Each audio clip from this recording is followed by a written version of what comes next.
Hey YouTube, thank you so much for watching our videos. This is actually one of the first videos that we filmed using our new camera, so you're gonna have to bear with us as we go from scene to scene and kind of shot to shot, because what's happening is there's well, we had the autofocus on and we realized we had to switch to the manual focus. Even then, sometimes this camera is so sensitive that it gets blurry at times. So please bear with us. This was a good video though, and we thought we'd share it with you guys.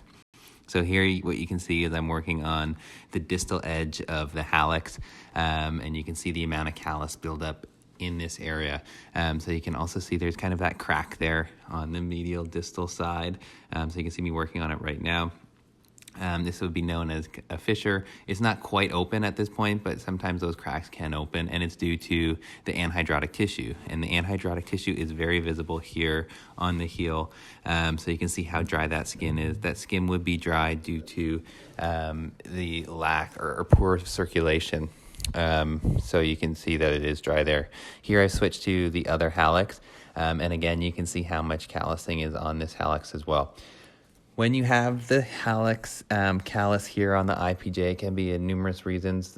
Ultimately, the biggest reason is due to pressure, but the IPJ can be an area of pressure, and in this case, you can tell because there's the hallux is towing off more through the IPJ, simply because the metatarsophalangeal joint has hallux rigidus or limitus. So what happens is it goes to the next distal joint and has to do the towing off through that joint.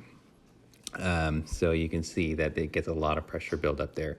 Now, anytime that you are working on callus on the distal part of the toe, you have to be super careful because it is a smaller area. You got to be careful using your blade. And so you can see how I'm kind of just being very careful when doing the debriding in this area.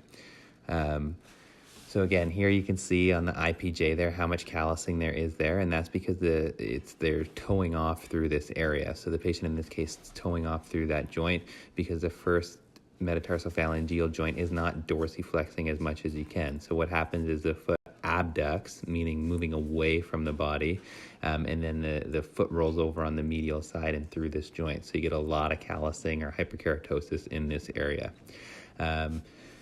So you can see that, again, I'm just kind of being more delicate in the care here, or the work with my blade. So, you know, using just kind of the blade, and it is actually a 10 blade. So you could be using a 15 blade to do this area. But again, you just want to be super careful that you don't kind of cut any of the tissue and that you're making it as smooth as possible for the patient. So again, the callusing has that fissuring, and it's just due to the lack of the elasticity in the skin, due to, one, the poor vascular supply, and then the drier tissue, meaning it doesn't have that elasticity, so to flex kind of with any motion that's going through there.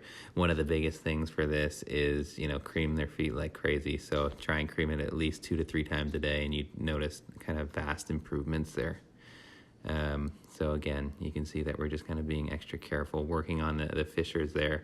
Those fissures can open and bleed. That's not fun. It can be extremely painful for the patient. So you do want to be careful with working on those tissues.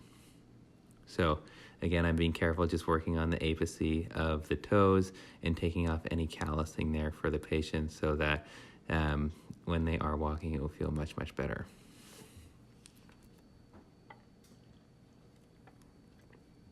So again, sometimes the skin folds when your fourth toe sits and hits the ground and kind of rubs up against the third toe. You can get that callusing through there. So that's kind of why we're working on that fourth toe there. Here you can see we're trying to, you know, not have the blue gloves cover the area. Again, I put my finger there to make sure that those pieces of nail don't go flying.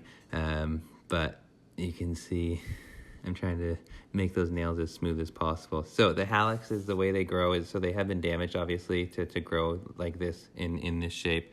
So they aren't quite growing like they normally would. So, and you can see just how dry and brittle those nails are, much like the surrounding tissue. Again, apologies for the video kind of going fuzzy there, but you can see when I cut it, just kind of how it crumbles and breaks off. So what you want to do is you want to get kind of all that onychophosis or dead tissue out of that area. So one, it'll feel a lot better for the patient kind of when they're walking, and you're getting all of that dead tissue out of there, so it'll feel much better. And here we've switched to the burr. The burr in this case is extremely nice because you can see the amount of anhydrotic tissue or dry tissue surrounding the nail. So what it allows you to do is really clean up the nail, but it also allows you to clean up the apice of the digit, making those nails look really clean and getting rid of all that dead tissue.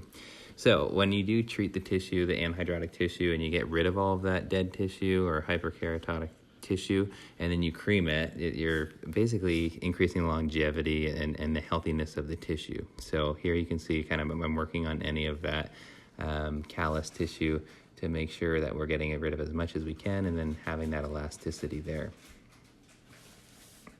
So the drill, what it does, it saves my wrist, so it allows us to do a ton of work, without having to do too much kind of movement of the wrist, so that hopefully I can do this for years and years and years to come.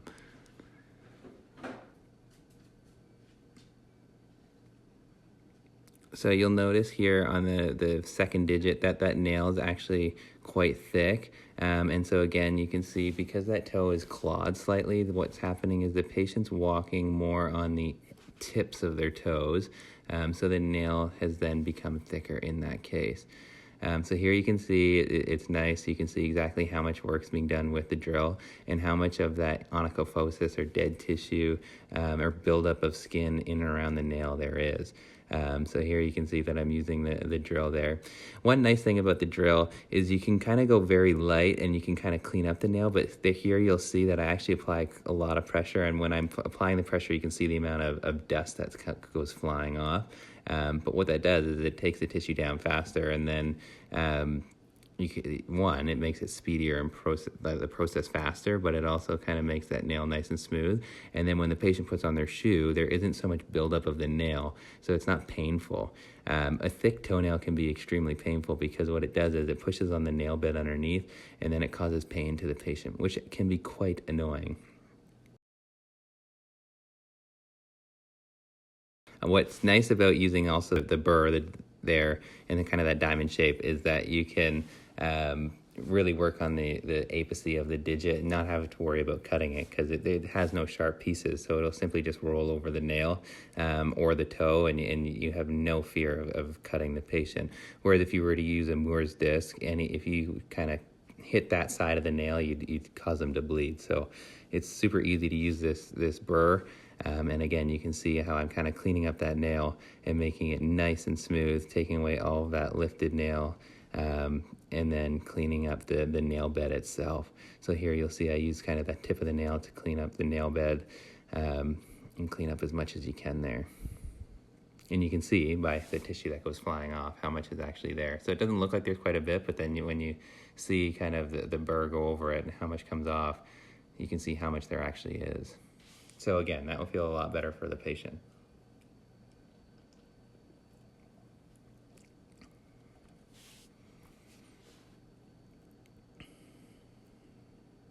So here with the burr, you can see that I'm kind of getting into kind of those little fissures there, and you can also see the anhydrotic tissue, and then I'll actually switch to the Moore's disc.